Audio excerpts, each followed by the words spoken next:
Regarde de la pensée colorée, boosteuse de motivation et de confiance en soi. Alors, je vous retrouve ce matin pour vous parler de l'importance de votre état d'esprit pour justement vivre votre vie, pour oser être vous-même, pour créer une vie qui est vraiment la vôtre et ne pas avoir le sentiment de subir votre vie et puis surtout ne pas risquer non plus de faire le constat à la fin de votre vie que vous êtes passé à côté de votre vie.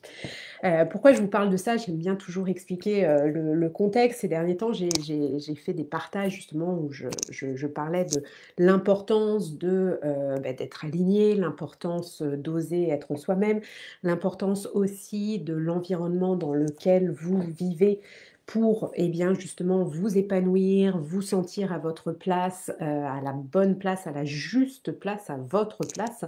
Et j'ai eu, et de toute façon c'est quelque chose qui se produit assez souvent, des personnes qui ont rebondi là-dessus en disant que c'était compliqué de vivre sa vie et que, dans bien des situations, dans bien des circonstances, on était obligé de subir sa vie et qu'on n'avait pas le choix. Donc ça, c'est quelque chose avec lequel je ne suis pas du tout d'accord. En fait, décider de créer sa vie ou décider de subir sa vie, finalement, c'est une question de choix. Et ça va vraiment beaucoup dépendre aussi de votre état d'esprit. Ce que beaucoup de coachs actuellement appellent le mindset. Alors il existe un mot, hein, français pour le mindset, c'est l'état d'esprit. Je vois pas pourquoi on a besoin d'utiliser le mot mindset pour, traduire état d'esprit. Je trouve que l'état d'esprit, enfin, traduit très, très bien justement ce que ça signifie. Donc, l'état d'esprit que vous allez adopter. C'est, pour tous les jours, pour toutes les situations, la même chose. À partir du moment où, vous décidez de, voir plutôt le côté positif d'une situation, que vous décidez, d'y croire, que vous décidez que cela va bien se passer, eh bien, cet état d'esprit va vraiment changer la donne pour la vie que vous allez vivre. Et si vous décidez, si vous, êtes convaincu que vous êtes venu sur terre pour subir votre vie, dans ce cas-là, ça va peut-être vous déplaire, mais il risque de rien de se passer de vraiment très, très positif dans votre vie.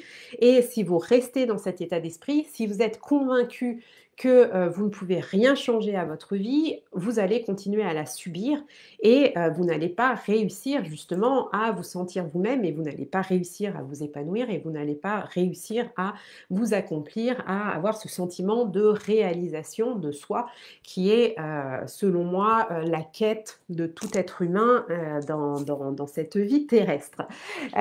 Donc vraiment, vraiment, je vous invite à réfléchir si vous vous dites que, la vie c'est compliqué, que la vie c'est difficile, que, de toute façon on ne peut pas s'épanouir dans son boulot parce qu'on est sur terre pour en baver et que, le travail ça doit être laborieux, tout ce genre de phrases que vous dites peut-être, déjà c'est ce qu'on appelle, des croyances limitantes, ce sont des pensées que vous vous créez. Alors peut-être qu'on vous les a créées pour vous hein, et que justement vous les traînez depuis des années parce que c'est ce que vous avez entendu quand vous étiez enfant, c'est ce qu'on vous a inculqué, que ce soit votre éducation, vos parents, ça peut être parfois un instituteur, un professeur, et donc des choses que vous avez prises pour la vérité, alors que finalement ce ne sont que des croyances, eh bien tout ça, ça va vous freiner.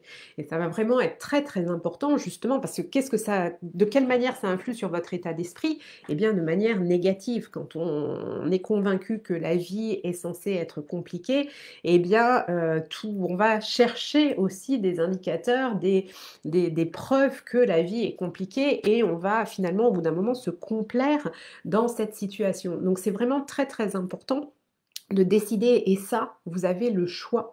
C'est vous qui êtes maîtresse de vos pensées, qui êtes maîtresse de votre esprit. Alors oui, au début, c'est assez inconfortable. Oui, ça se fait pas d'un claquement de doigts de, balayer une croyance limitante pour, au contraire, acquérir, une croyance qui va être ressource et qui va nous booster. Ça va demander une certaine gymnastique de votre esprit. Ça va demander aussi, de la persévérance. Ça va demander aussi une certaine résilience.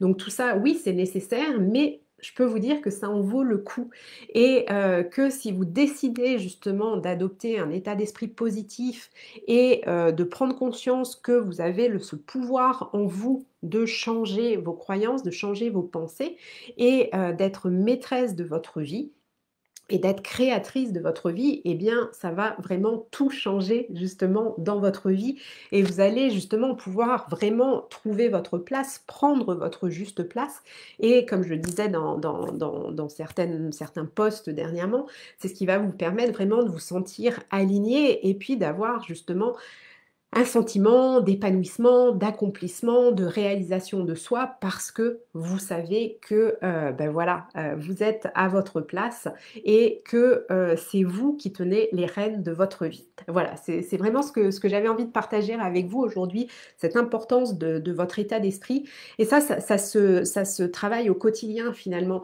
Vous pouvez décider dès le matin, de vous lever et de vous dire: «Ah mince, il pleut». Et de tout de suite basculer, parce que oui, c'est normal, il pleut, c'est pas le truc qui nous met en joie spontanément, mais ça va être de basculer sur justement quelque chose de positif, de dire: «Ah bah, c'est bien», par exemple, pour la nature, ça arrose les plantes, ça fait longtemps qu'il n'avait pas plu. Voilà, il y a plein de façons justement de tout de suite switcher votre état d'esprit et d'être parcouru par certaines pensées négatives, c'est humain, ça, vous ne pourrez pas vous en empêcher. Par contre, ce qui est important, c'est vraiment, d'être vigilante, d'être en mode observation et dès que vous décelez quelque chose de négatif, ça va être justement de l'accueillir et puis de switcher, de basculer sur quelque chose de positif pour, décider que vous allez passer une bonne journée, décider que vous êtes maîtresse de votre vie, décider que vous vivez, que vous osez, passer à l'action et vivre votre propre vie. Voilà, c'est ce que j'avais envie de partager avec vous, ce matin. N'hésitez pas à me dire si ça vous parle, à faire des petits likes, des petits cœurs pour me dire que cette vidéo, vous a plu. Puis vous comme vous le savez, Facebook et YouTube adorent ça, donc c'est toujours utile, pour moi et pour ma chaîne. Et puis, bah, si vous regardez le replay, n'hésitez pas à me faire part de vos commentaires, de vos questions. Je me ferai une grande joie d'y répondre. Et puis si vous vous sentez vraiment perdu et que vous avez du mal justement à, sortir de cet état d'esprit négatif dans lequel vous êtes peut-être, que vous êtes convaincu que enfin voilà, qu'on ne peut pas créer sa vie et que vous êtes en mode subir sa vie, n'hésitez pas à prendre rendez-vous avec moi pour une séance clarté. Nous passerons 45 minutes ensemble au téléphone, sur Skype, sur Zoom, sur ce qui est le plus confortable pour vous. Je vous offre cette séance. L'idée, c'est vraiment de vous aider à mettre de la lumière sur ce à quoi vous aspirez et ce qui vous empêche d'identifier vraiment ce qui vous empêche aujourd'hui justement d'avancer vers cette vie qui est la vôtre et d'oser passer à l'action. Pour prendre rendez-vous, c'est très simple, vous allez sur mon site www.penser-coloré.com, vous avez un onglet séance clarté et il vous suffit de cliquer dessus, vous accédez à mon agenda, vous réservez un créneau, vous remplissez un petit formulaire de préparation de séance et puis on se parle et je vous aiderai à mettre de la lumière sur ce que vous vivez et à vous rebooster. Voilà, je vous souhaite une très très bonne journée, je vous dis à très vite et prenez soin de vous. Je vous envoie plein de belles énergies colorées. Bye bye!